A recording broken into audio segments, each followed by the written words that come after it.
గలు చిందిన యేసుకు సమమెవరు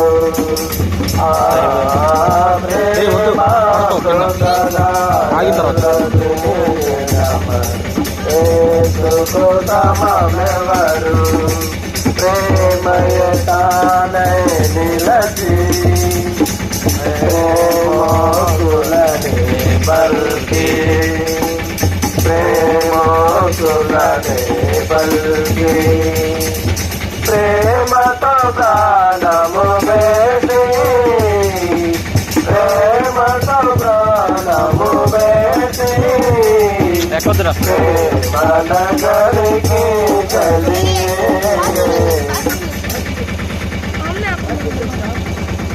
ప్రభునందు ప్రియులారా, మరి ఈ యొక్క సాయంకాల వేళలో మేము ఈ రీతిగా దేవుని యొక్క పత్రికలు పంచుకుంటూ మరి పాటలు పాడుకుంటూ వచ్చి ఉన్నాం. ఎందుకంటే మరి ప్రయాసపడి భారం మోసుకుంటున్న సమస్త జనులారా నా యొద్దకు రండి, నేను మీకు విశ్రాంతి కలుగచేతునని ప్రభు అయిన యేసుక్రీస్తు వారు సెలవిస్తున్నారు. దేవుని వాక్యం చెప్తుంది ఇలాగున. ఎందుకంటే మానవుడు భారముతో ఉన్నాడని. ఏ భారం అంటే మరి పాప భారముతోటి ఉన్నాడు. అన్ని భారముల వల్ల మిగిలిది పాప భారము. ఆ పాప భారమును తీసివేసే దేవుడు యేసుక్రీస్తు వారే.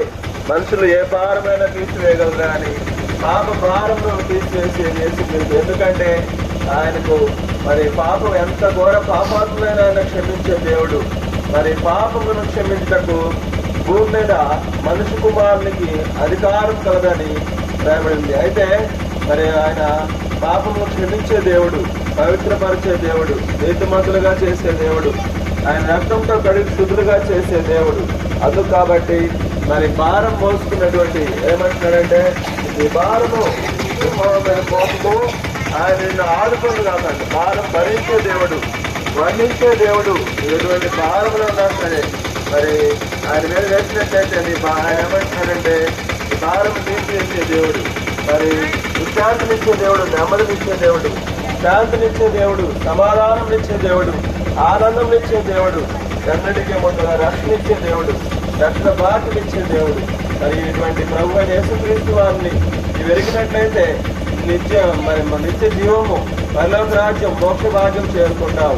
మరి ఎటువంటి మాటలు, ప్రభా నేను పాపినయ్యా, నా పాపాలు క్షమించు, నాకు ఆత్మరక్షణ దయచేయమని కోరినట్లయితే, ప్రభు నేసిన విశ్వాసం వచ్చినట్లయితే అప్పుడు దేవుడు నీటి వారిను రక్షణ పొందుతారు.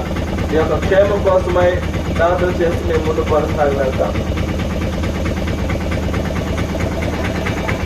తండ్రి మోకరించి రక్షకుడు అయిన మా దేవ, రక్షకు నామమును స్తుతులు చెల్లిస్తాం.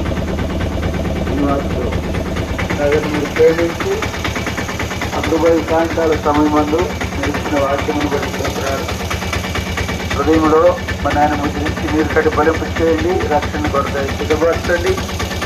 మరి పాడి పంటల పశువులు మరి మీకు మందరూ దీవించండి. మరి బిడ్డలు చదువులు ఆరోగ్యాలు దీవించండి. రక్షణ కొరకై సిద్ధపరచమని క్రీస్తు నామములో ప్రార్థించి వేడుతున్నాము తండ్రి.